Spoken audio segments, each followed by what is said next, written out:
Thanks for streaming with us on the WUSA 9 app and YouTube. I'm Annie Yu. A Fairfax County husband convicted in a twisted murder plot is back in court today to learn his punishment. Brendan Banfield will learn his fate today after being found guilty earlier this year in February in the killing of his wife, Christine Banfield, inside their Herndon home. Prosecutors say Brendan Banfield and the family's au pair, Juliana Perez Magalhaes, were having an affair. Then the two staged an elaborate murder plot to get Christine out of the way. That plan also led to the death of another man, Joseph Ryan, who was lured to the home through a fetish website. And today, Brendan Banfield is set to be sentenced, and we expect to hear from family members of Christine Banfield and Joseph Ryan as they deliver those victim impact statements. Certainly a difficult day for the family and friends who have to relive this nightmare.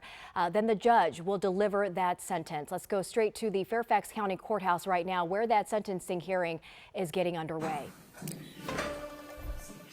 All right, the case of Commonwealth versus Brendan Banfield. Mr. Banfield is present in the courtroom with his attorney. The Commonwealth is present, comes today for sentencing. Are you ready to go forward today, Mr. Carroll? All right, I know you have reviewed the pre-sentence investigation report with your client. Thank you for letting me know ahead of time what your corrections are. I have made the following corrections to the pre-sentence investigation report. It's on page 5, the marital summary. The second paragraph should reflect 2022 and replace 2018. On page 6, on the education narrative, Mr. Banfield attended St. Joseph's University and replaced that in, is that Patchogue?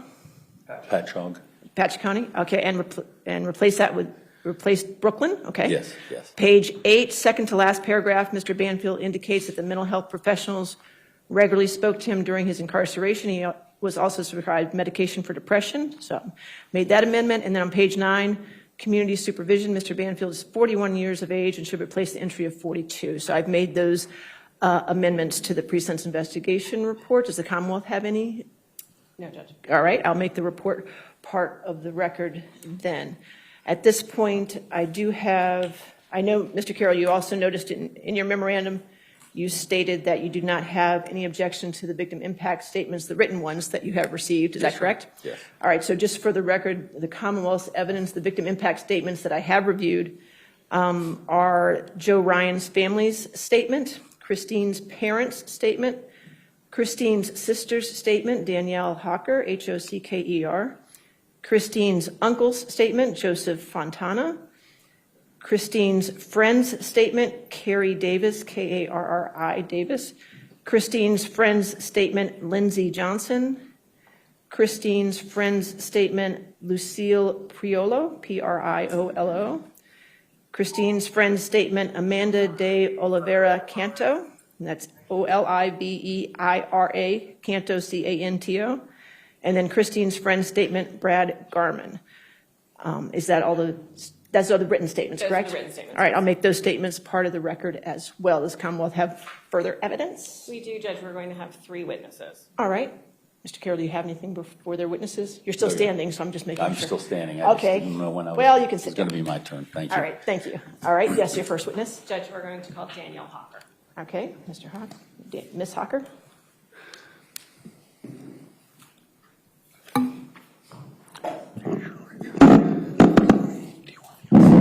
Testify truthfully in this case on a penalty of law.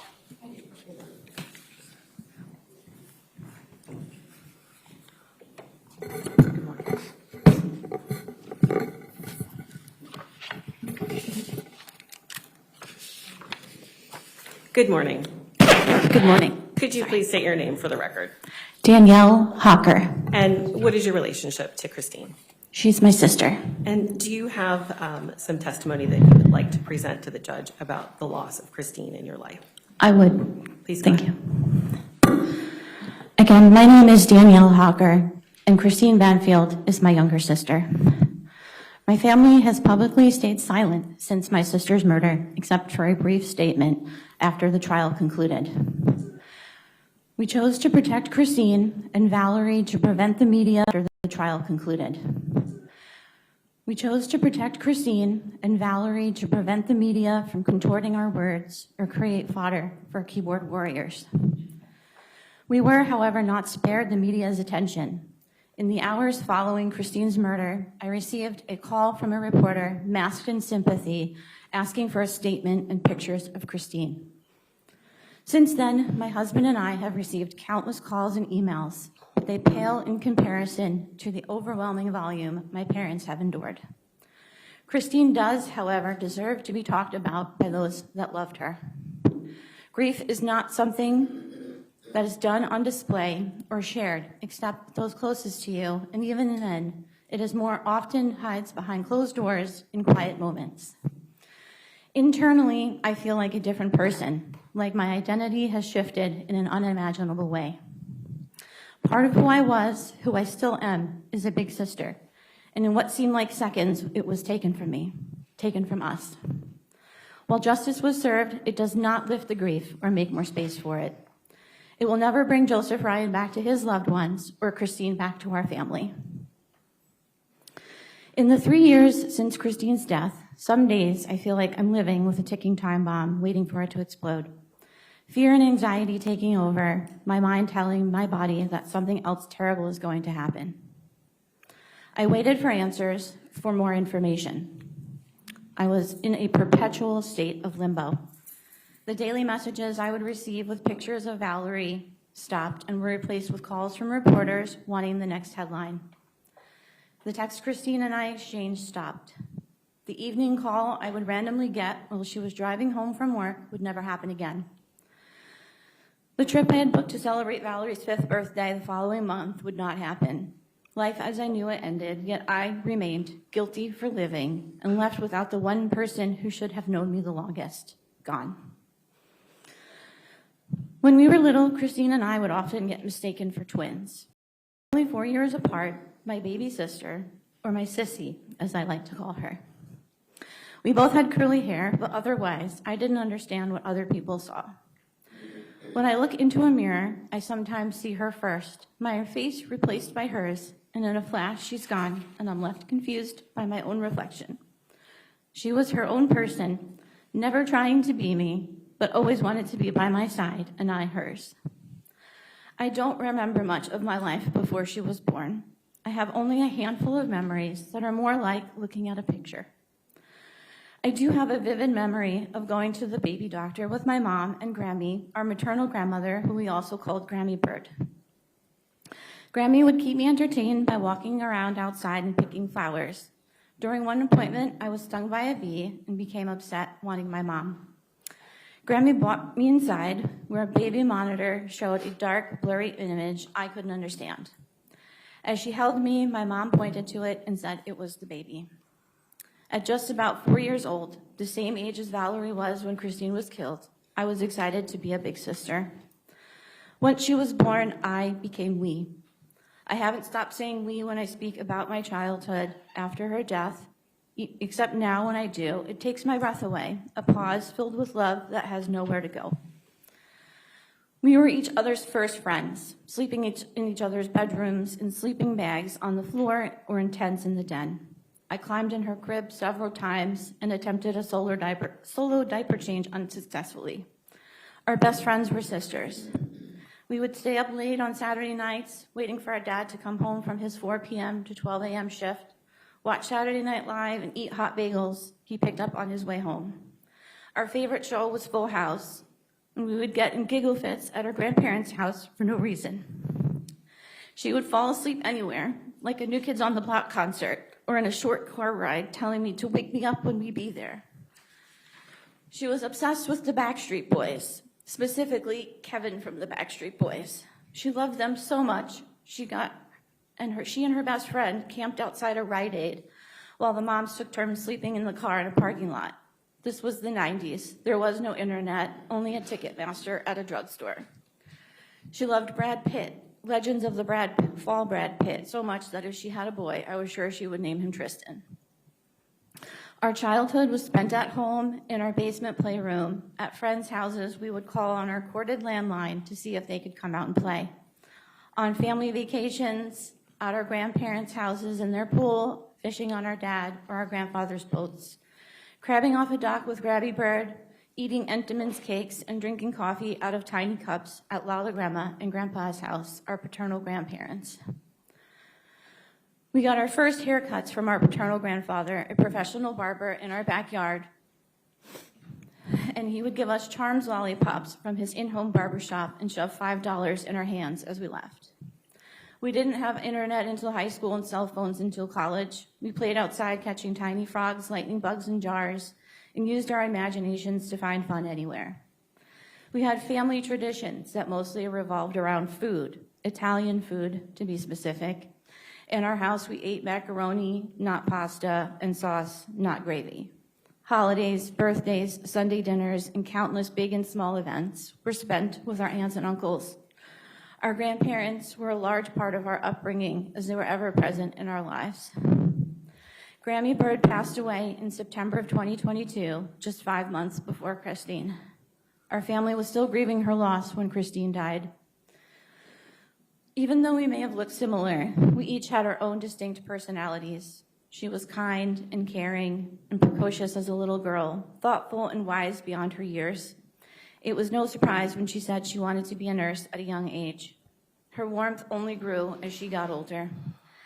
She had a way about her that made people feel comfortable and welcomed without effort. New people scared me, and I was awkward in social situations. She loved being around friends, and large groups didn't intimidate her like they did me. She was a resident advisor in college, always looking for ways to help others. She was reliable and selfless, and would give up her own time to help a friend in need. After she finished college, we found ourselves living in our childhood home again. It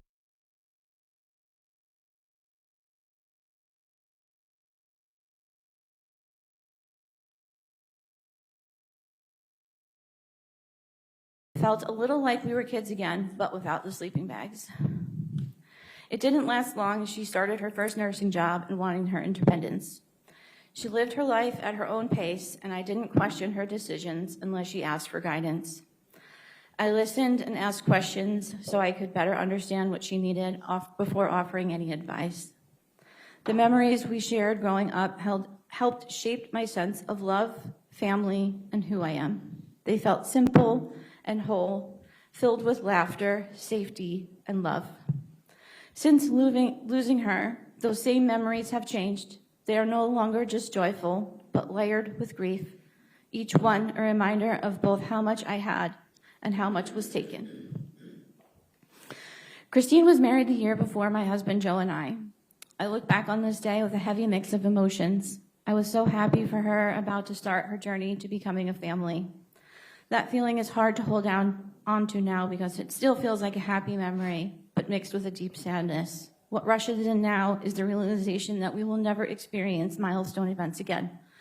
No birthdays, Thanksgivings, Christmases, family vacations, family traditions, no new memories. Our family will still celebrate, but there is a missing piece, an emptiness that fills the room. The weight of that feeling makes it hard to move through the day, like walking through water fully clothed. When Christine found out she was pregnant with Valerie, she was living in New York. Joe and I were living in New Hampshire. She mailed me a card that said, "I miss the crap out of you." It made me giggle, and when I opened it, there was a sonogram picture that immediately made me think of her on that baby monitor. I was so excited for her. Deep inside, I was sad for myself and my husband. Just the day before, I'd had an invasive test after several years of infertility, which led to more questions than answers. I never told Christine about that procedure, and I regret not leaning on her for support.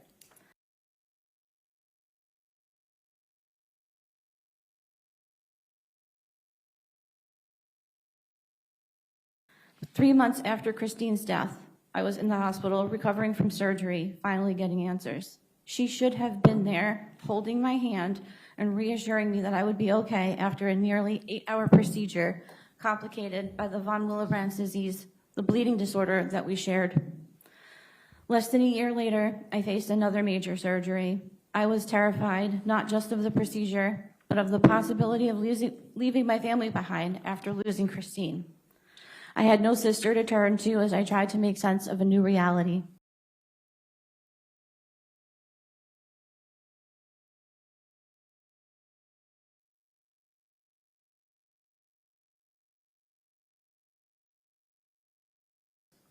What remained was an ambiguous grief layered on top of an already soul-crushing loss.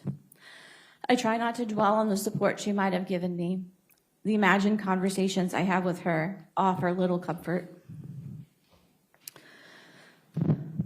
The day Christine was murdered lives in my head on repeat, starting with the early morning text Joe received from my father, in all caps, "Call me now," to collapsing on the floor after grabbing the phone and hearing the words from my father that Christine was stabbed and had been killed is mixed with my own screams, the two forever intertwined. My parents were going over a bridge on their way to Virginia for an overnight stay with Christine when they received the devastating news. I was full of anxiety about them driving after receiving this horrific news. The plan Brendan carried out with Juliana needed unknowing participation from my parents to be sure that they would be home, or that she would be home from work. They would still have several more hours to drive while informing family of Christine's murder, hearing shock and expressions of grief repeatedly. No parent should have to make that phone call, but they did it again and again. This is the burden of a parent that loses a child. Watching the immediate news coverage set off countless imagined scenarios. Somehow I found myself reliving something I had never experienced as if I had been there. I envisioned Christine's fear, felt her terror, and wished I was there to take her place. I no longer had a sister. I was no longer a sister. I said this on the phone with an old friend that day, and she told me that even though she was gone, we would always be sisters, and we cried. I flew to Virginia the next day. My parents picked me and my aunt, who had flown in from New York, up at the airport. They were quiet, moved slowly, and I could see the heaviness of the loss pushing them down as they tried to hold the weight of the pain my sister endured in the last moments of her life. I knew I had to be strong. I had to hold back tears not to upset them further. One day, Joe and I will be entrusted with caring for my parents as they grow older, and we will meet that responsibility with love. But no matter how much we give, it will never feel whole. That role was meant to be shared with my sister, together as daughters, making decisions, supporting one another, and walking through this stage of life as a family. Unknowing participation would be the cornerstone of Brendan's plan. He used friends and family to continue his affair with Juliana and formulate his plan. He used his own daughter as a part of his plan to bring her into the house to kill her mother. He lured an unknowing participant, Joseph Ryan, to his death. Based on the accounts from Joseph Ryan's loved ones, he had a kind soul, put others' needs before his own, and would have tried to protect my sister from harm, not cause any. During the course of the trial, I learned that on October 29th, 2022, Brendan and Juliana went to a gun range. That same day, I, along with our mom and aunt, visited for Halloween. We spent the day at various Halloween events in the area with Christine and Valerie, while Brendan and Juliana perfected this part of their plan. When I learned this, I went numb. I felt as though I had in some way been used to facilitate what happened simply because I didn't recognize the signs. Since then, I have replayed countless moments, fixating on small details and convincing myself that I should have noticed something, that there must have been a clue that I missed. Looking back with information I did not have at the time distorts what I actually experienced, yet the emotional weight of the guilt still feels real. The shame runs deep, and it has caused me to question my own judgment and perception, even though I understand that I was evaluating incomplete and concealed information. Guilt is meant to be tied to a choice, and I did not choose harm. Despite this understanding, I continue to struggle with the feeling of being drawn into something I never knowingly participated in. I know rationally that these feelings are misplaced, but I do not yet know how long it will take to fully reconcile them with what was done to my family and the way that I was implicated in it. I didn't truly know Brendan at all. I don't believe anyone did, not family, not friends, and certainly not Christine. His testimony was the most self-serving display of narcissism I have ever witnessed. He attempted to smear her through outright lies and victim blaming, accusing her of betraying the oath she took as a nurse, an accusation that not only attacked her integrity, but further wronged the vulnerable patients in her care. As Christine's sister, I didn't just lose her. I had to sit and listen to a version of her that did not exist. I knew her in a way that he never could. I knew her honesty, her compassion, her refusal to live with secrets. Hearing him attempt to rewrite her life and her character felt like losing her all over again, piece by piece, in a room where she could not defend herself. His lies did not just attempt to destroy her reputation, they forced me to relive my grief with anger and helplessness I cannot fully describe.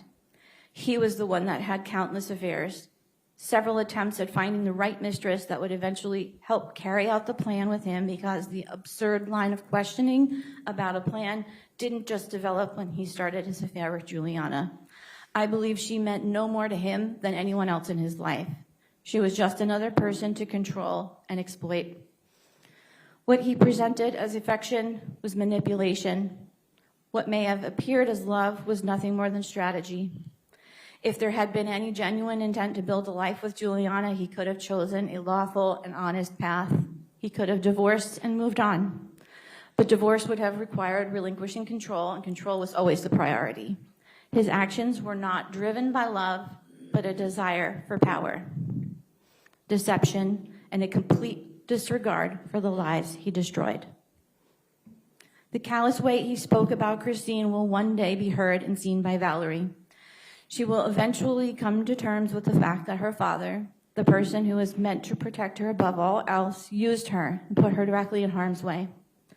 Valerie may hold only a faint memory of a life untouched by loss, career to the caring for the most vulnerable, to babies and children during their most difficult moments.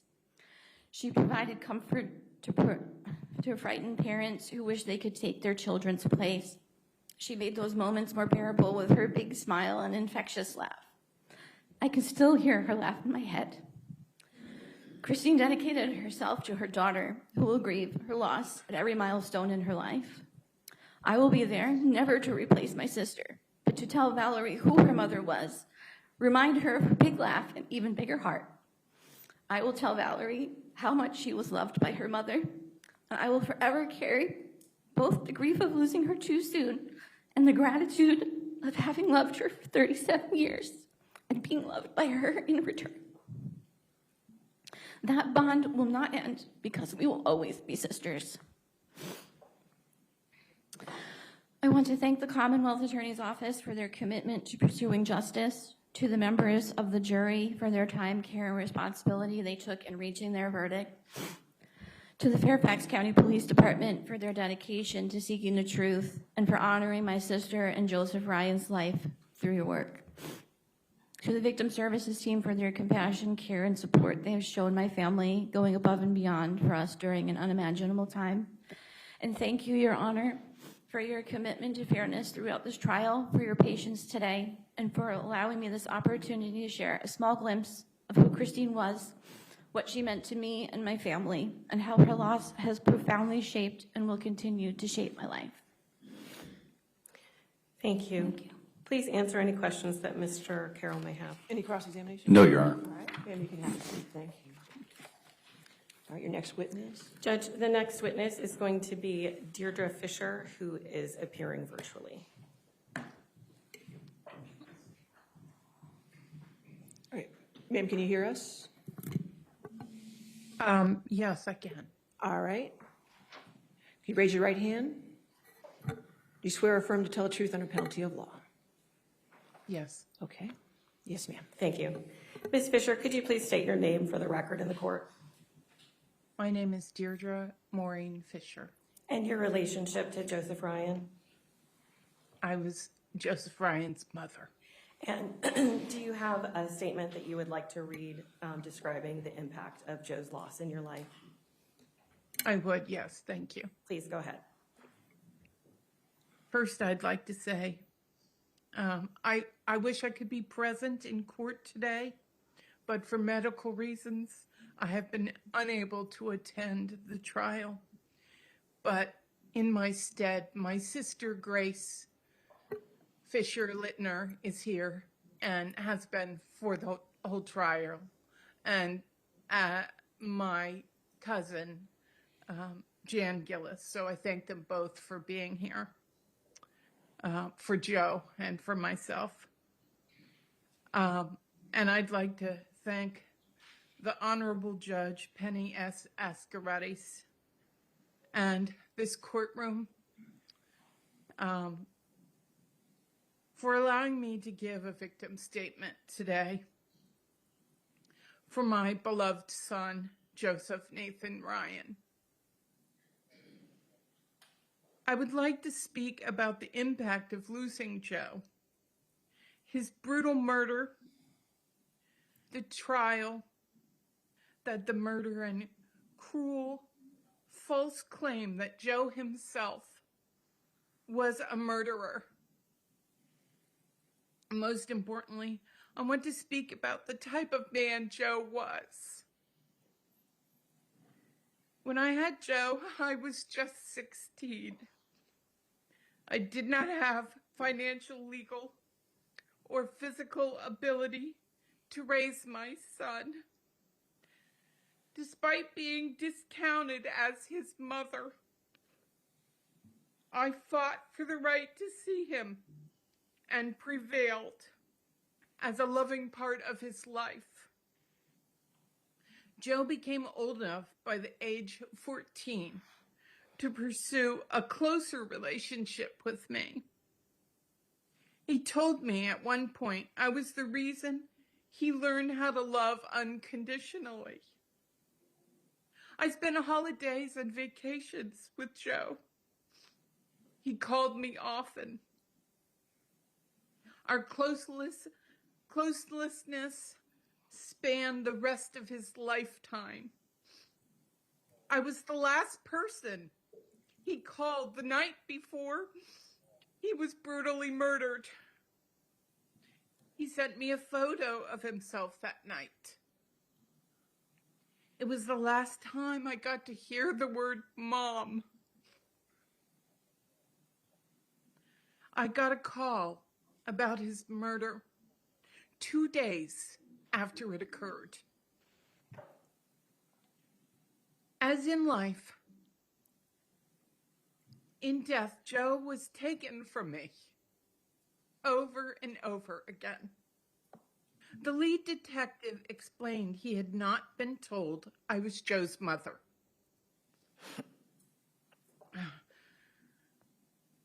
He was compassionate, and I would go on to include me, as he did, and the defense team in updates about the murder investigation and legal process. When he gave me the horrible news that my baby had been murdered, taken from me again, I let out a primal scream. I cried. From that night on, I have felt the deepest loss I could ever experience. My only child was gone, but the nightmares and pain were only just the beginning. Over these more than 3 years since Joe's murder, my life has been filled with continued loss and with emotional and medical and financial trauma. I have not been able to function normally. I have navigated a barrage of emergency room calls, doctor's appointments and hospital stays, and surgeries. I have spent a great deal of time not able to function or care for myself at home. A direct result of the murder and devastating trial that ensued. I developed a heart condition and ulcers. Just last month, well, it would be a few more now, I had my toe amputated after not being able to fully grasp the pain that I needed to seek prompt medical care. That also means The medical bills piled up again, and working became nearly impossible. Would I have experienced such severe trauma without the brutal loss of Joe? Certainly not. When Joe was alive, he would fly or drive to care for me. And when I needed, and it included cancer twice, he was there. That brings me to the next thing I want to talk about. Who Joe really was. Brandon Banfield, his defense team, even some of the press carelessly characterized Joe as the intruder. The fetish guy into rough sex. The rapist and the murderer.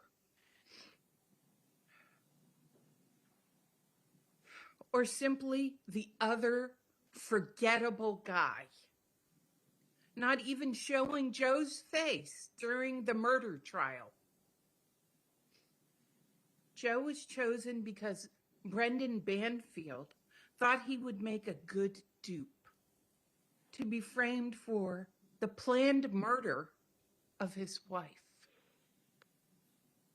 As with so many other things, Brendan was wrong. In some ways, my son was flawed, regular Joe. But he also had some amazing qualities. Joe was extremely caring. He lived with his grandmother and was dedicated to her health and her well-being. He moved to Florida to care for his parental grandfather, Pap, before he died from advanced dementia. He went for 2 months to care for a woman he loved who had radical hysterectomy, also taking care of her young daughter. That's part of who Joe was. Joe was a guy who believed in fighting for the underdog and even actual neglected dogs. He would walk into an animal shelter and ask for the oldest, ugliest dogs. Bring them home and love them for years. When Joe was murdered, he left behind a dog named Kitty, who waited for him at the top of the stairs. Joe also did things like gardening, feeding stray cats, teaching autistic kids to do jujitsu, and working at a homeless shelter. He believed that those with less should be fairly treated and supported, that Black and brown people should not be marginalized. Joe also was a feminist. He spoke out about the mistreatment of women during the start of the Me Too movement.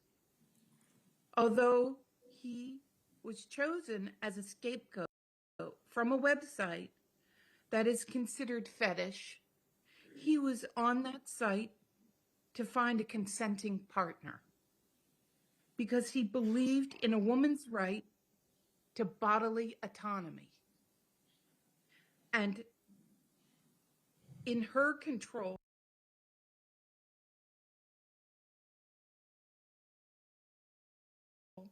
over her romantic and sexual life. Joe wasn't just the disposable caricature he was made out to be. He had a face, he had a name, he had a life. But Brendan Banfield shot his face, soiled his name, and treated his life as disposable. My son was a kind human being who had a full life of meaning. In contrast, Brendan will remain known as an abusive father, the brutal murderer of his dedicated and compassionate, beautiful wife, and a narcissistic killer of an innocent man. My son's legacy is one of selfless love, while Brandon's is one of senseless evil.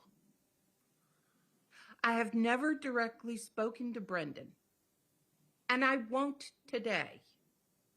To me, he's nothing more than what I just said. But Joe, yes, Joe, was someone to me. He was my baby boy, my biggest supporter, and the man I think was pretty special and never forgettable. Thank you so much for letting me say this out loud and share some of my love for Joe and the loss I felt I will always feel. He was part of me, and I will never get that back. But I will choose to live in his fighting spirit and with his voice in my head. Be kind to yourself, Mom. Take better care of yourself, Mom. Love you, Mom. I won't forget you, Joe. I hear you now. Thank you. Thank you. Please answer any questions of Mr. Carroll. Any cross-examination? All right. No cross-examination. Thank you, Ms. Fisher. Your next witness? Thank you. Judge, the next witness that I have is Sangeeta Ryan. All right.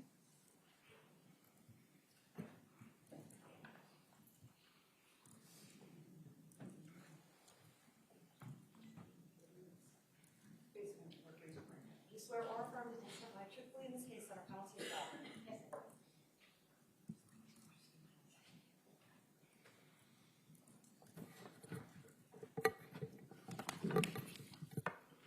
Good morning. Hi, my name is Sangeeta Ryan, and I am the aunt of the young man I met as a preschooler with a giant backpack and a tiny pink purse who was called Joey Nathan Ryan.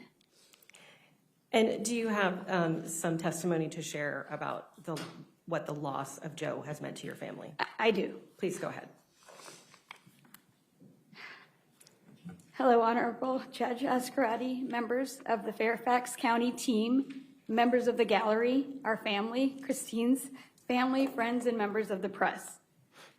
We are Joe's family. We're the people he loved, and we loved him. With the exception of speaking once at Ms.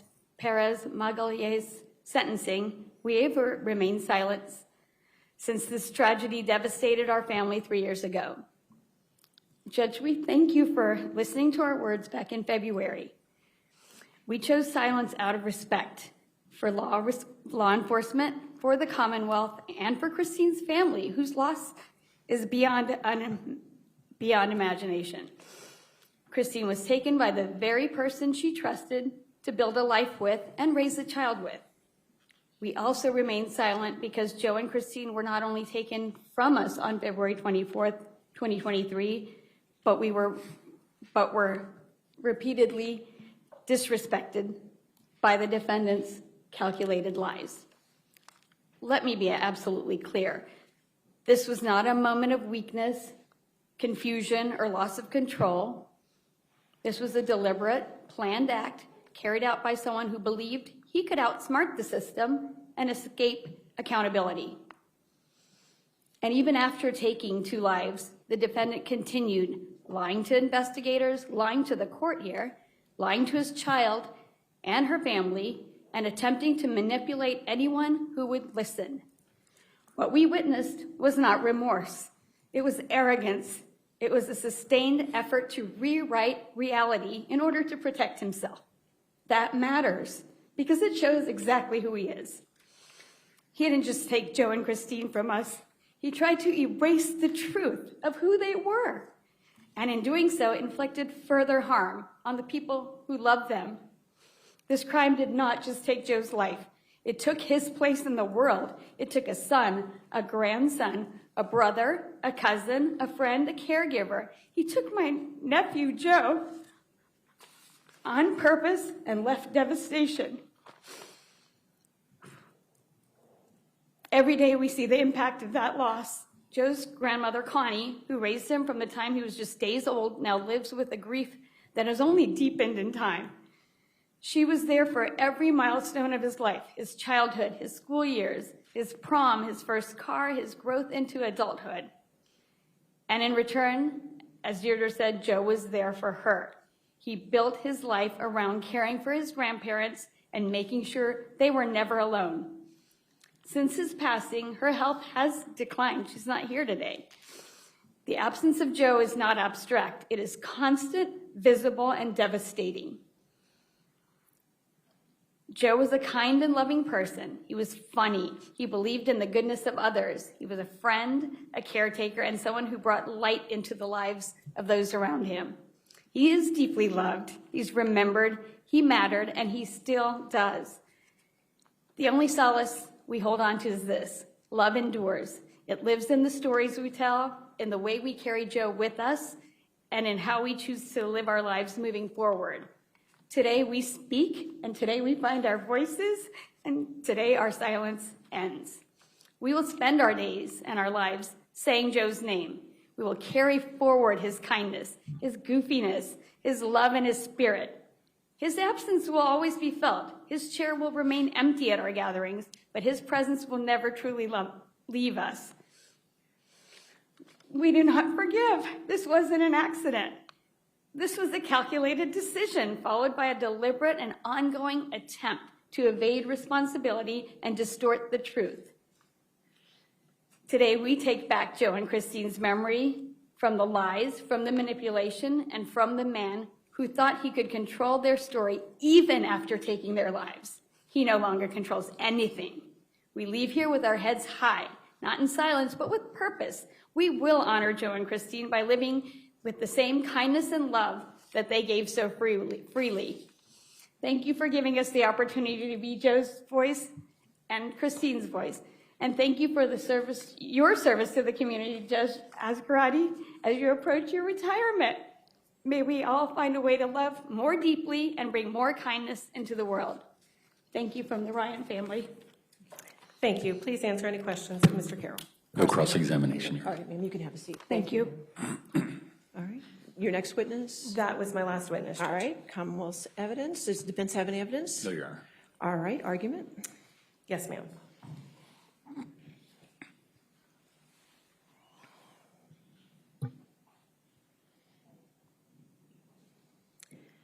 Judge, I want to be clear what we're asking for today before I begin the meat of my argument. We're asking for a life sentence to serve in FE 2024-666 count 1. As we know, the imposition of 2 life sentences is not available given the 2 parts of the statute that we are working with. So I want to be clear that that is what we're asking the court to go forward on and why. And I'm also asking the court to obviously impose the 3 years that is required by count 5 in that same case number.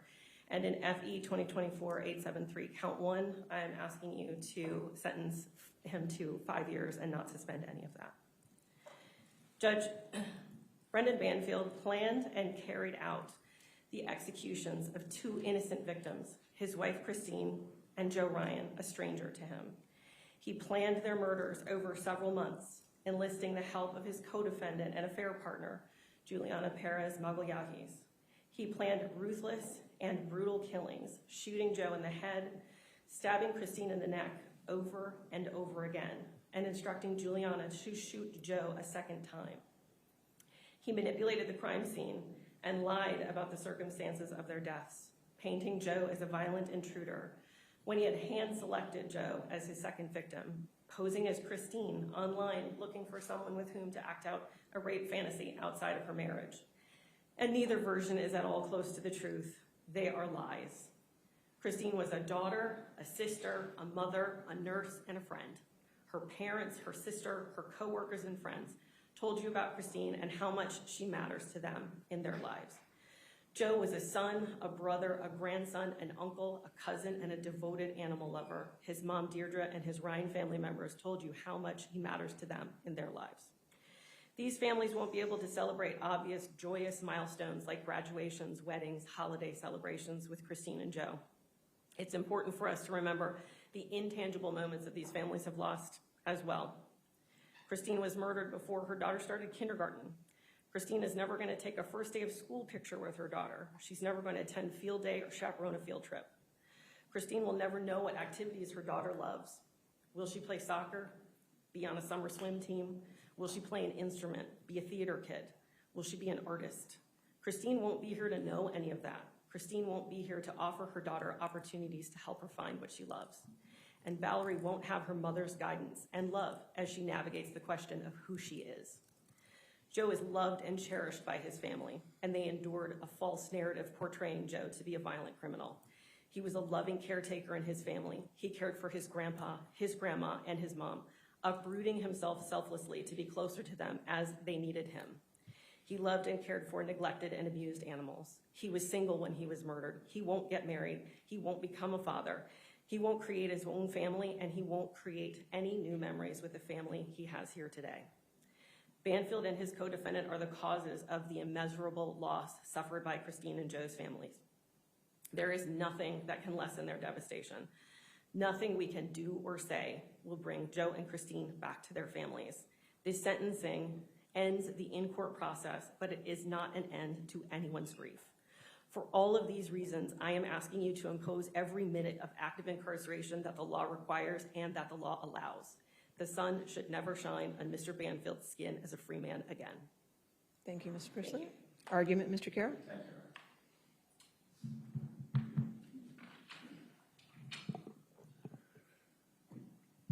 Your Honor, there's recognition on the part of the defense that the jury verdict leaves very little room for discretion, but there are some areas that I would like to argue with relating to the Commonwealth's argument as well as the narrative that's been presented. The Commonwealth pursued a theory of catfishing for years, Judge, while having the answers within their grasp with the digital forensics examiner. Behind the scenes, police officers were trying to change the expert opinion, and Detective Miller, to his credit, resisted. In fact, this executive summary that he testified to remained the same except for one new fact, the changed testimony of the co-defendant. Commonwealth made a significant effort to diminish the role that digital forensics plays in these and the other investigations.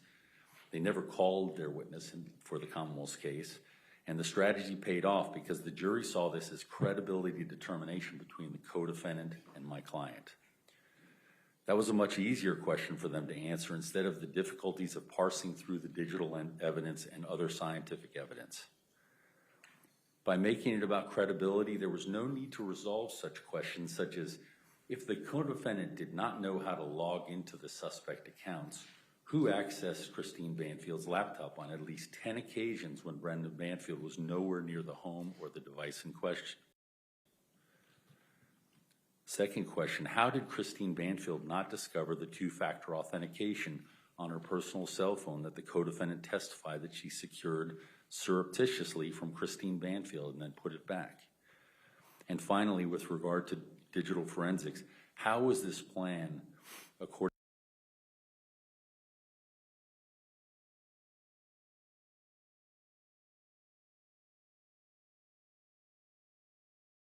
to the co-defendant, executed on February 23rd, the night before the murder, with Christine's laptop, while within minutes Christine was accessing her work and also shopping? Those questions remain, Judge, and those were incumbent upon the jury to resolve. With regard to the bloodstain pattern analysis, by making the credibility of the co-defendant versus Brendan the issue, there was no need to resolve questions such as, why did Joe Ryan have an injury to his hand that would have held the knife? This was corroborated by the medical examiner. Why was Joe Ryan's DNA found under Christine Banfield's fingernails? Why was Brendan Banfield's DNA not present in any of the certificates of analysis of relevance, and why were there no fingerprints of Brendan Banfield? With clear evidence that Joe Ryan supplied the knife, why was it not considered that Joe's DNA was at the juncture of the blade of the knife and the handle, and that Brendan Banfield's was not present on that item? Why was it not considered that Joe Ryan hit Brendan on his back after being shot, and the blood analysis shows it was Christine Banfield's blood, indicative of Christine bleeding at the hands of Joe Ryan? And ultimately, Judge, why did we not hear from the Fairfax PD regarding who Joe Ryan was, or other officers in terms of the Commonwealth's case? The co-defendant, even in her testimony and numerous times before that, indicated that she never saw Brendan touch Joe Ryan's body. Your Honor, the jury has spoken, and we must live with the finding, and my client is prepared to be sentenced while these and many other questions remain. Thank you. All right, thank you, Mr. Carroll. All right, Mr. Banfield, if you could stand, sir.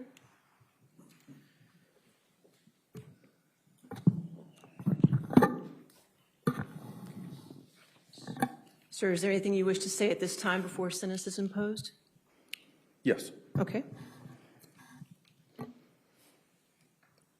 I'm greatly disappointed in the legal system. The system has failed not only me, but also Christine, my daughter Valerie, the Bensons, and the rest of my family. I was found guilty of a crime that I did not commit, but it's actually impossible to have committed the crime, as the prosecution, their experts, and their witnesses have presented. The prosecution and their witnesses' statements do not match the evidence. My rights to defend my family has been taken away, to defend my home and myself. This is a protected right that I'm sure everyone listening here knows they have. But my right has been discarded. I'm being sentenced on an impossible set of circumstances. The prosecution's catfish theory was forced on detectives. Detectives did not agree with the catfish theory and were harassed, belittled, and then transferred out of their department unwillingly. 3 different digital forensic experts agreed there was no catfish. This includes Fairfax Detective Miller, their expert. This is a quote from his report. The event spanned over a 46-day period from 1/9/23 to 2/24/23. There's no indication that Christine lost control of her devices during that time. Christine is also active with these related specificialities to her during and around the relevant times. Christine also has a pattern of being active on her devices during the relevant times over the year leading up to the period. This will include consistent email and browser activity between the hours of 2300 and 100 hours. Although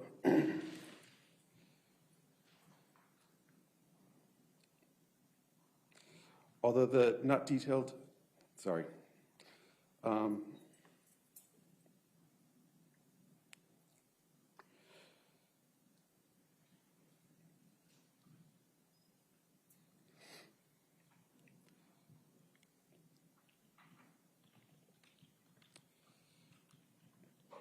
Detective Miller's report was sent for independent review to the University of Alabama for peer review. This is a best practice declared for digital forensics.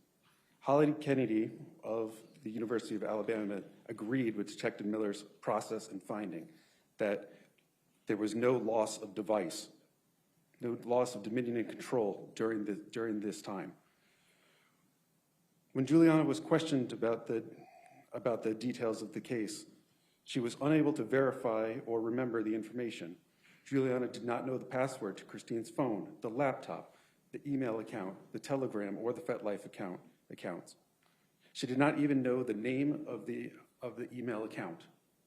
How could she have accessed it without any of that information? Juliana claimed that she wrote messages but could not identify a single message that she wrote. Juliana said that the Gmail was created on the laptop when it was created on the phone. then said that I deleted the two-factor authentication, which was never deleted, never hidden, was still there. The Telegram application was also not hidden, always available on Christine's laptop. It was never uninstalled and reinstalled and was always available. When Juliana was questioned about the email account, this is her quote: "I was not the one logging in. It was Brendan who accessed the email. The question was then restated and resent and said again," and this is her second quote: "I was not the one logging in." The email account was accessed approximately 10 times while I was not home. This includes when I was in Maryland at FLETC, a secure government facility that required an appointment and ID verification to enter. If Juliana did not enter these email accounts, but they were still logged in, there's only one other person that could access these accounts, and that is Christine.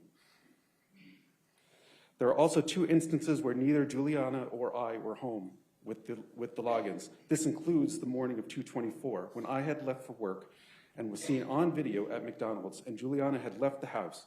Her movements were tracked and verified by GPS. Her phone logged that she was parked in the cul-de-sac, and her Apple Watch had logged her steps leaving the home. And by her own testimony, she also stated that she had left the home. Yet after that, the laptop was then logged in and accessed again. There is no dispute that Joe Ryan brought the knife to my home. My DNA and fingerprints are not on the knife. Joe Ryan's DNA is on the knife, right at the junction of the handle and the blade. The DNA is right where you would expect it to be for someone who is forcefully using the knife. This is further verified by the injury that is on Joe's thumb in his hand. The medical examiner verified the injury on Joe's thumb. Could be caused by the knife. There are no injuries to my hands, nothing to indicate I ever held the knife. Joe's DNA is also under Joe Ryan's fingernails. Joe's DNA is also under Christine's fingernails, indicating that she tried to fight him off. Joe Ryan's hands have a mixture of Joe's and Christine's DNA. When he got back up and struck me in the back, it was transferred to the back of my jacket. Juliana's original statement on 2/24 stated that I never touched Joe. She repeated this in both of her proffers and at trial. The prosecution has repeatedly said that I manipulated the scene and moved Joe Ryan. I never left Christine's side. I only tried to render aid to her. Juliana said that I poured blood on Joe. This does not match the findings of the medical examiner or the blood spatter expert, who described that these were transfers and were not as droplets. Christine obtained tickets to the zoo and sent them to Juliana. There was no prompting for this. Christine wrote the zoo on the calendar and in Juliana's schedule. Only Christine could have planned the meeting on 2/24.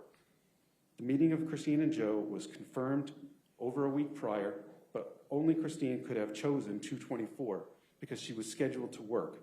No one else would know that this day would be available.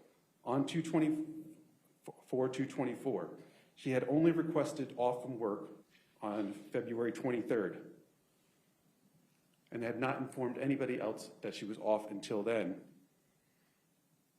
The Fairfax County Police Department never truly looked into Joe Ryan.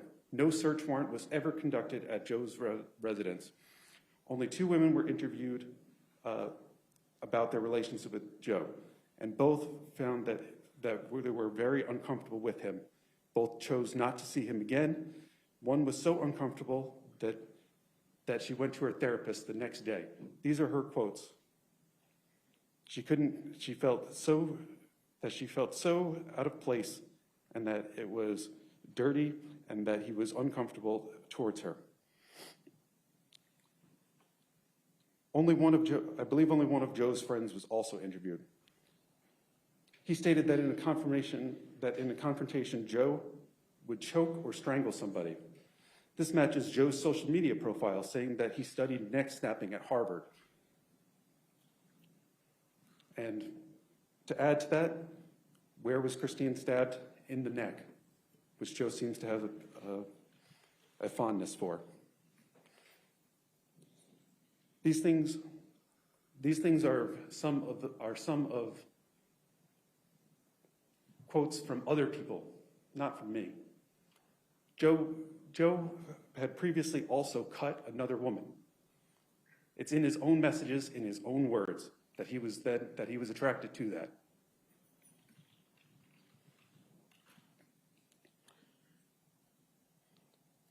Separately, there's entire internal affairs videos about this case.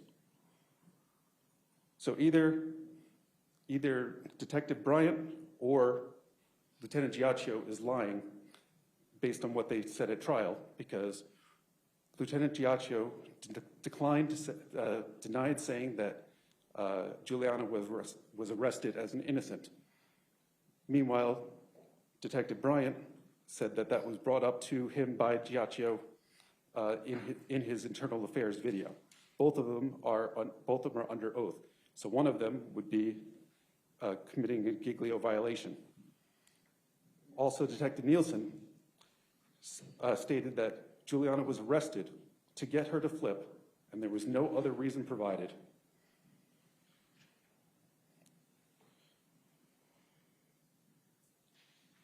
Christine was a wonderful and loving person. Just as you heard from many of the people here, she was a loving and compassionate nurse. During COVID, she volunteered to take care of many of the people that were sick and struggling. She signed up for extra shifts. She signed up for vaccination clinics. She cared for her daughter. She enrolled her in dance lessons. She was there for recitals. I loved her very much, despite what you may think of my affairs. Our marriage worked for us. It wasn't something that I looked to end. It was told to other women that I was never going to leave Christine. That was always how it was said. Christine cared very much for her family and friends. I'm not trying to diminish in any way what her life was. She truly was a caring mother, a caring wife, a loving nurse.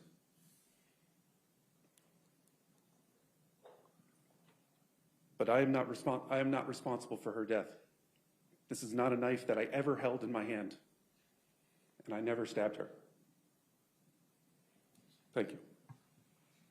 All right. Mr. Banfield, a jury of your peers, after hearing all the evidence, has found you guilty of count 1 of the indictment 2024-666, aggravated murder of 2 people in the same act or transaction. They found you guilty of count 4 of 2024-666, aggravated murder of 2 people within a 3-year period, count 5 of 2024-666, use of a firearm in the commission of a felony, and count 1 of 2024-873, child endangerment.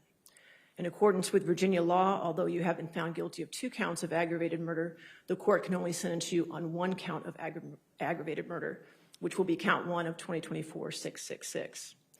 The statute requires a sentence of life imprisonment on this count, which is now the highest penalty one can receive in the Commonwealth of Virginia. This exact statute was our capital murder statute until Virginia abolished capital punishment in 2021. You should understand you were found guilty of crimes that 5 short years ago would have carried a sentence of death. That reflects the severity of your crimes and your actions. Life in prison is a punishment reserved for a very small number of individuals. Those whom the community has determined should never walk free again. It is a harsh sentence, but in this case, it is a justified one. In the 18 years I've been on the bench, I have seen hundreds of defendants appear before me, and I have had the arduous task of sentencing these individuals. In the vast majority of these cases, people made mistakes, were struggling with substance use disorders, or acting in anger, choosing violence in a moment that changed everything. They were not inherently bad people, but they made terrible decisions and suffered the consequences. Sentencing in those cases is difficult. It weighs on me, often long after the hearing is over. Only 2 times prior to today have I encountered something different in my courtroom. 2 individuals that carried no remorse, calculated, and planned their violent crimes and left many victims and devastation in their path. As I listen to the evidence in this case and listen to your testimony, it is apparent that I am once again looking at that same kind of evil. The disregard of the life of your wife, someone you supposedly loved, is almost unfathomable. Scheming for months a master plan involving so many moving parts, including deception and manipulation, luring a completely innocent man into your deadly trap, continuing on after the murders without a care, and not once thinking of the impact on Christine's daughter, the unspoken tragic victim of your behavior. You did not just take her mother from her, you placed her in the middle of the horror you created. She is young now, but one day she will understand your true self, and she will understand what you took from her, which is everything. The loss of her mother, who will never be a part of her life as she grows, the loss of her family and the security she lived under. All of this is lost based on your calculated and selfish behavior. It is impossible to comprehend what Joseph Ryan experienced, seeing you enter the room, being shot in the head, blinded, hearing you instruct the co-defendant to shoot him again. And Christine, to imagine her final thoughts as she initially thought you were there to save her from what she thought was a brutal attack, and then to see you over her stabbing her again and again with a knife in her neck, her final realization that this was all you're doing, and in her final moments thinking of her daughter. The sentence I impose today reflects not only the law, but the judgment of the community. The jury did not find you credible on the stand. To testify as you did shows the court that you still think that you are the smartest person in the room. One would hope that someday you will become tortured by what you have done to Christine, Joe, Christine's daughter, and their families, but nothing I have seen suggests that you will. The level of cruelty, calculation, and inhumanity in this case reflects something far deeper than anger or impulse. It reflects evil, which is why I carry no burden and find no hesitation in sentencing you to life. On count 1 of 2024-666 aggravated murder, I sentence you to life in the penitentiary for the rest of your natural life without the possibility of parole, without good conduct allowances or any earned sentence credits or conditional release. On count 5 of 2024-666, use of a firearm in the commission of a felony, I sentence you to 3 years in the penitentiary, which is a mandatory term and cannot be suspended. Since it is required by statute, an additional 6 months is ordered and suspended for post-release probation, which is a nullity in this case, but is required to be part of the sentence. On count 1 of 2024-873, child endangerment, I sentence you to 5 years in the penitentiary. Since it is required by statute, an additional 6 months is ordered and suspended for post-release probation, which is again a nullity in this case, but is required to be part of the sentence. Each of these sentences are consecutive, that is one after the other. And since you've been convicted of a felony in Virginia, a sample of your DNA will be taken and submitted to the Virginia State Police database.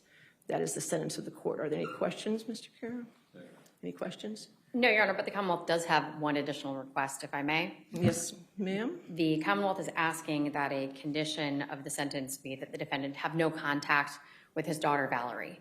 This is at the request of her guardian ad litem, her therapist, and her counsel. I understand, but I'm not doing any probation, so how can I do a no contact order? Judge, I think with the 6 months of post-release, same action, even though there is no likelihood of those 6 months ever being imposed, they are suspended on the condition as required by statute. This condition would operate similarly. But that would only work for those sentences, correct? That is correct. I mean, I can't order him no contact if I'm giving him life in prison. Understood, Judge. I'm making the request. All right, I just Thank you. deny that request. Thank you. All right, Mr. Banfield, you have the right to appeal a decision of this court. You must note your appeal within 30 days of the final order of this case. It is my understanding that Mr. Carroll will not represent you on appeal. Is that correct, Mr. Carroll? All right. So, sir, Mr. Banfield, do you wish to hire your own attorney or have the court appoint you an attorney?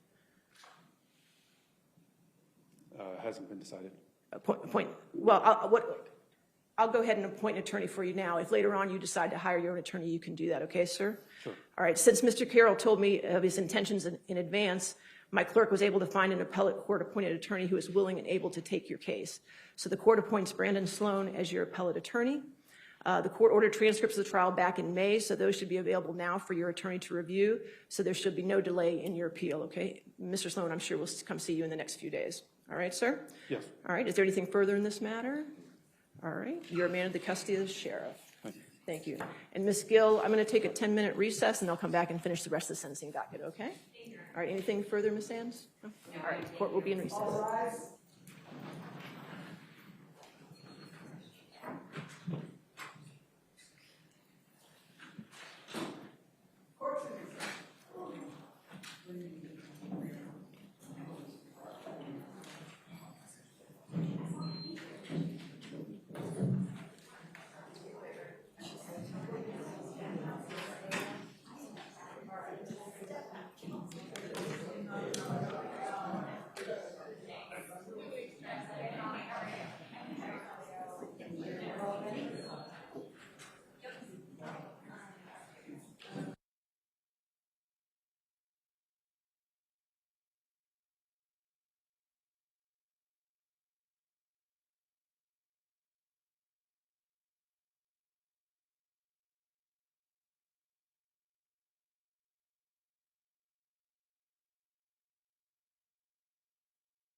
might be what? Maybe with them, or I mean, with murder. oh my gosh. Who knows what's gonna happen? I mean, assuming it's gonna happen. Children can be so The plan is found me at work for it, but Hi, it's Neil for Jake, please. I ran into Jeff. He's like, Dion, I taught you better. I ain't seen no sandbags on that mic stand holding that umbrella. And James is like, Yeah, but it's still technically we should have had it down a little bit I mean, none of us. closer to the camera versus. Hey, here's an idea. Send me the judge's comments, the last 5 minutes at the end, and then I can pull cuts from there and insert them into wraps.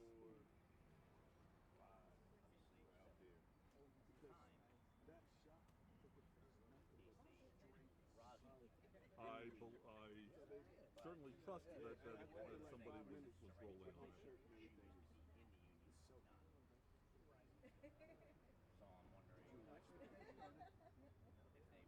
Okay, well, see whether.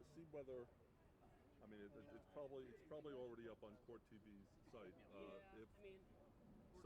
See whether somebody rolled on the judge. Send me that, and I'll pull cuts from it. I'll wait to. That's what I've heard. You said Mac. I'm sure there were other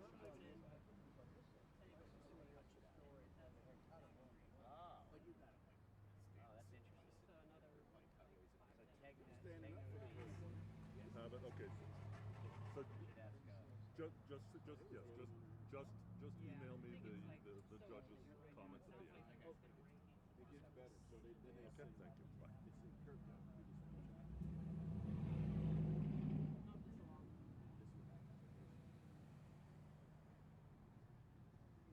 Shot clock would be a lot worse. I mean, I wasn't really mad, but I guess she started, when he told her to move, she started dealing with saying some of the Trump law. What editors are there directly that I can start sending some information to cut for Banfield football? I think it's a hell of a lot more interesting than the pool, I'll tell you that. Or just for later? I was asking him. Check the tech Skylink.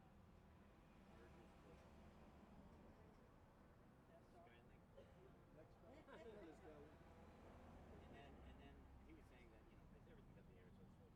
Okay, there was a. That's alright, I was just wondering. And also with Sentencing is over. Period. He was sentenced to life in prison with no chance Okay, of thank you so parole. much. I was just wondering who I should start sending some Matthew asked me to send some information. At the podium, I'm only expected to hear from prosecutor Steve Toscano. Okay, thank you. Alright, bye-bye. We're moving in with you guys. Whenever it happens. We're a family station. Jake is emailing me the audio from the judge pronouncing the sentence, period. I'll wrap that audio for my pieces, comma, and forward the Toscano tape to. Yeah, we have, there's no deaths. I'm supposed to have 1 day a week in the station. We'll see what happens. XYZ PD killed.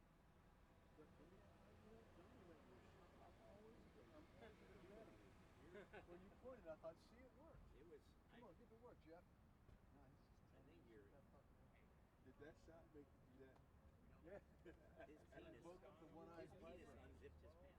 Look, I showed you something. And likely forward the Toscano tape to you. Penises and your shot. With the, With the money shot? What did we? yeah, but I'm saying, Kirk went down there to do the same shot. Yeah.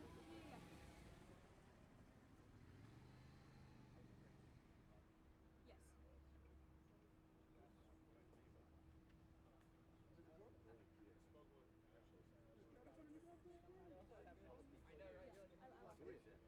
We're not live yet. I don't know. Oh, we are. Okay. According Social should consider I'm telling you, because I whether showed they him, want next thing you know, he the judge You gotta put your cart like right in front of your or face. just kind of comma or a blend of both? You want to go through and do something? You want to do it? No, you want to do it like summary or something we expect? Yeah, I was just curious because I was saying like way back in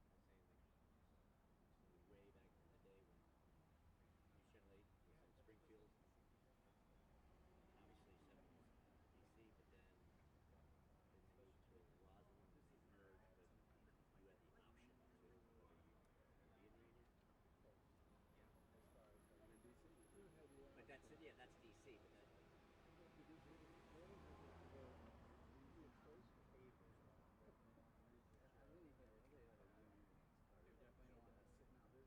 Is that right? So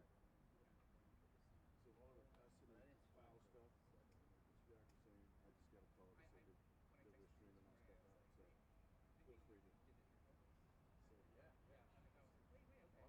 I won't say it, but you got it. I know, I said you need to come up. Let's see. Well, we can time it, so think of a good dirty joke. What? You pointing at me? You are the master. My face comes up a little bit. Something about, I like the joke with Dr. Steve, the doctor, Dr. Steve. I had a follow-up. Oh. And at the end of the examination, the doctor says, well, look, at your age, you didn't have to do a digital colon exam. Seriously, man? He goes, really? And I said, and then colon exam. Then I picked off my chest, and I'm like, where should I put him? He said, just throw him on the chair next to mine. And that was my dentist.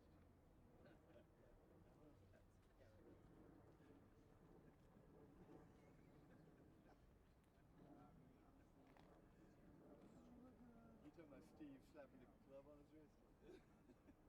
That was my previous appointment. You hear about that? Oh, yeah. Yeah, okay. I'm glad you followed up. That's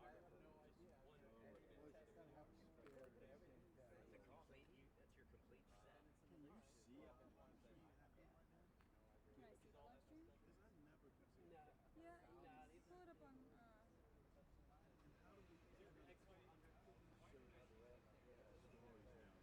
We don't have the money. We don't have the money to get new ones. The best Well, way to do that's it on is my just side. and then just add stuff. Yeah, those are the way to go now. Do we have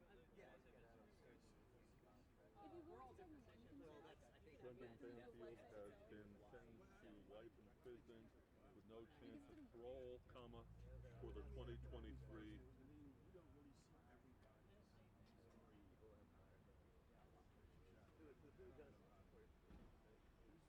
killings of his wife, comma, Christine, comma, and Joseph Ryan, period. In pronouncing sentence, comma, Judge Penny Ozkarate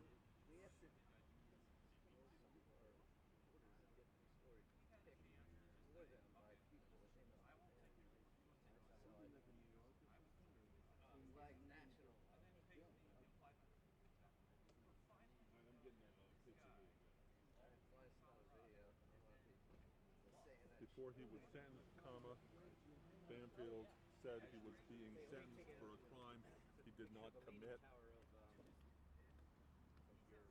Take care. Why don't you do it sideways? Why don't you take that for you guys? Why don't you do it? Why don't you do it like 16:9? No, he said 69. 69.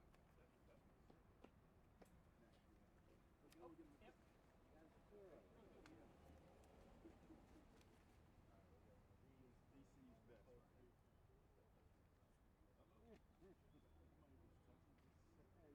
It's all guys here. Oh, shit. Don't be touching yourself, Doug. Is this us? Thanks. Thank you. That's a rare gem to get photographer to take a picture together. No, that's my man.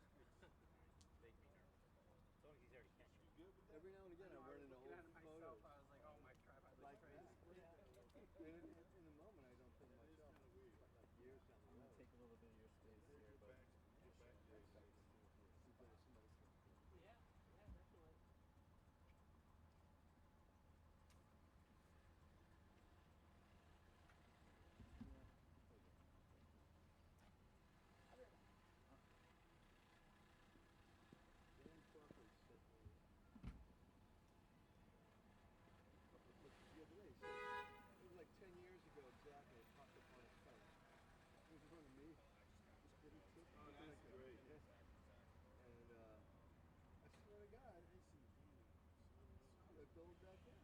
I look happy. Yeah, that's true. You can't see what's going down. How long ago was that? 10 years. What is Dan doing anymore? Dan is Nine living a years. good life. Living a good life, huh? Farming in water somewhere. He got me record. Oh, that was him. Hey friends. Hey Jen.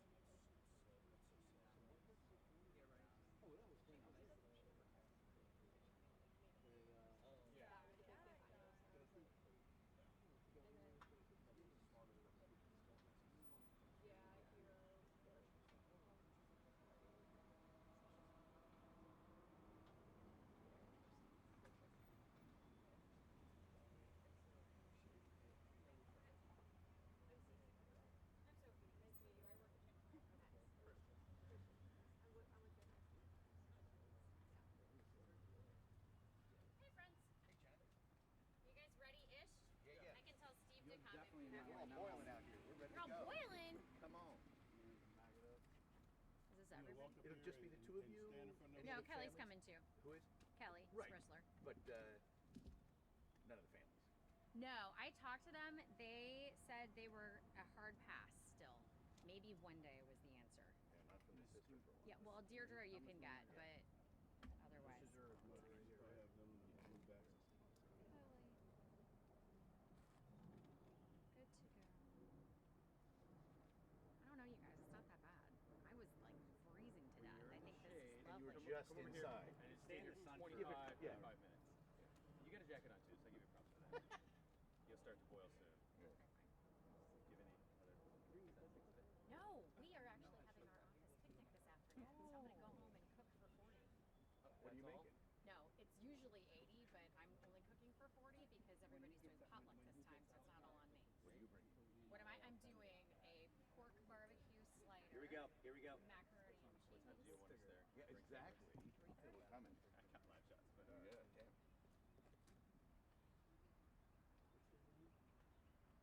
Neil. Absolutely.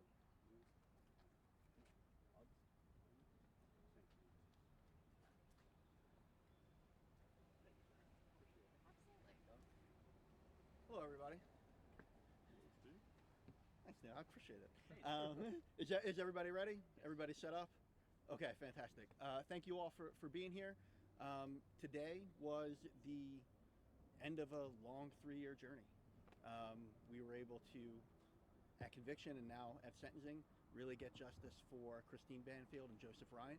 And I think what you saw today was the only appropriate sentence in this case, which is that Brendan Banfield is going to spend the rest of his life in prison.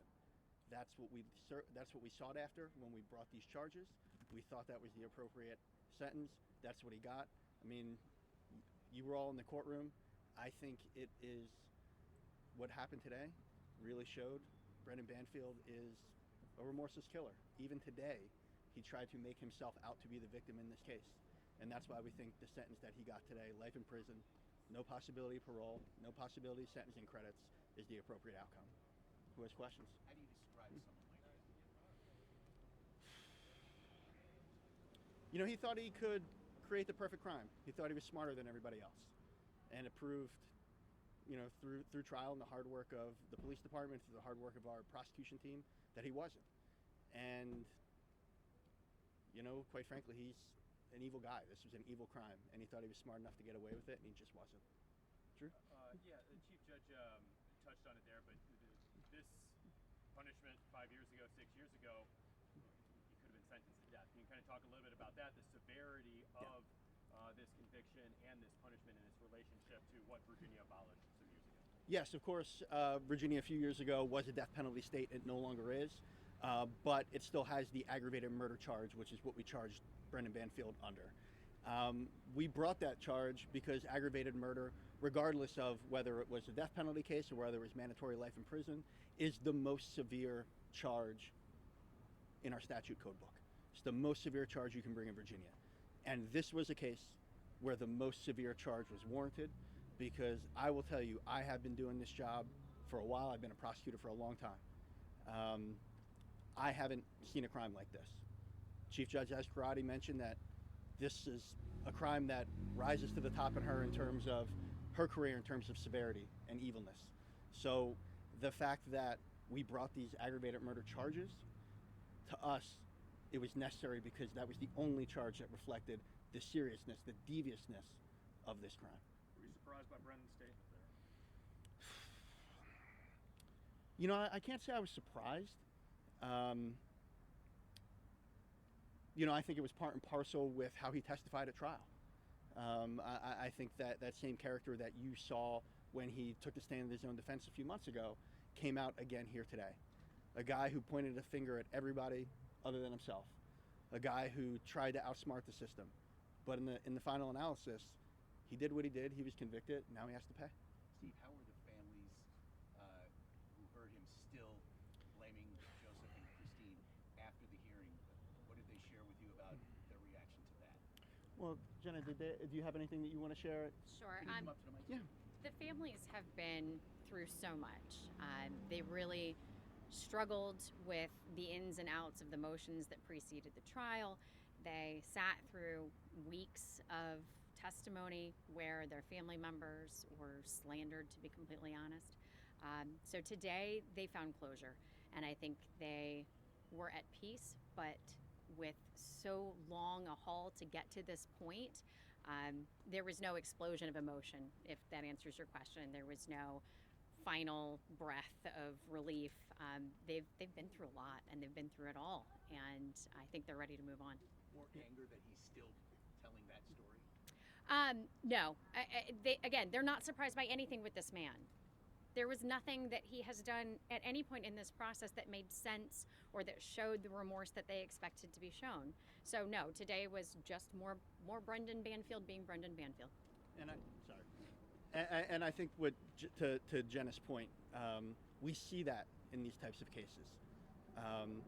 The process is long, and victims of crimes like this suffer so much that, you know, oftentimes a conviction or even a severe sentence can never make these individuals whole, right? You know, we do our best to do justice, but the only true justice would be if Christine Banfield and Joseph Ryan were still among us today. So I always feel that for victims of crimes like these, the journey towards healing is long, but we hope that this is another step in that because these folks were wrong. They went through so much and they deserve to be able to heal. Can I ask one more thing, you, Jenna, or Steve? At the end, you were asking for no contact Yeah. with the daughter. The judge seemed to think, well, he's going to be in for prison for life. Did you not want him being able to write her or her to go visit him? That was actually a request from the victim's family.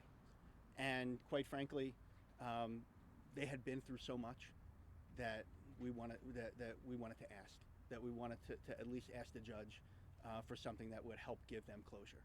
We're not surprised by the judge's ruling, but we felt that it was only right to ask. And was that what you were asking for, that he not write Yes. at any point, you know, now or? Yeah. Yes, I mean, I think the family wants Brendan's daughter to be able to grow up as normally as possible. Obviously, this is an abnormal situation, but she's a young girl who has her whole life ahead of her, and she has people that are around her that care about her, and they just want to give her the best opportunity to heal and continue on with her life. Is she still living with his family, though? Well, I don't want to get too much into the. I don't want to get too much into the custody battle. I'd like to keep it to the criminal charge because, quite frankly, I don't want to step into a family drama that could be painful, particularly when the person at issue is, you know, quite frankly, a little girl. Can you speak to the next step? Sounds like he's going to appeal. Of course. You know, we're not surprised that he would appeal. As a matter of fact, pretty much any case like this has an appeal. What will happen is he has his time to appeal. Appellate counsel was assigned, and the Attorney General's office will be handling criminal appeals as per Virginia code. But quite frankly, you all saw the case. You all saw the evidence. We feel confident that that the police did a wonderful investigation, that we put forward a very, very strong case. We already heard yesterday the defense make these arguments to overturn the conviction. They were rejected roundly by the judge, and we expect to prevail at appeal as well. Are there sometimes disputes within an investigation of what the evidence actually shows and proves? So is this not uncommon? Well, you know, to be honest, I think in this case, a lot of that was really blown out of proportion. I think what you have typically, as somebody who obviously has been involved in a lot of investigations, is you start wide, and as you get more things, you're testing theories, right? So essentially, it is not that there were disagreements, it's just that as you get forward, as more doors close, you hone in.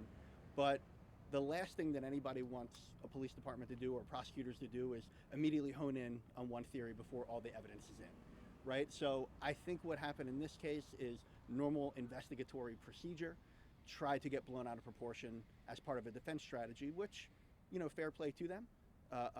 When you're a defense attorney and you're on trial, you're doing everything that you can for your client, who is the defendant. But what we saw here is what you would see in any big high-profile case.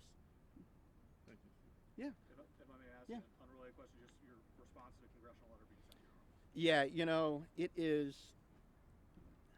I got to tell you, it is amazing to me that Congress doesn't have anything better to do than harass the people in charge of the justice system of the country's safest large jurisdiction, bar none. And quite frankly, let's be honest, this isn't even about my office or Fairfax County. This committee, if you've taken a look at what they've done over the last month or so, they have sent these letters and tried to harass the leaders of justice systems all around cities and counties that are led by Democrats.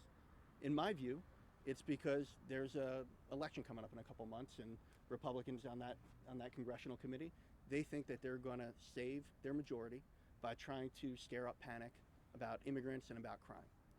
But I will tell you this: if the members of those committee, of that committee, the House Judiciary Committee, if the Republican members of that committee actually cared about public safety, they would let local prosecutors, local police, local sheriffs, local judges do their job and not have to waste time responding to political nonsense from DC. That's what I think of that letter. Anything else? All right, thank you all for being here. I really appreciate it. It's good to see you. Thank you. Thanks.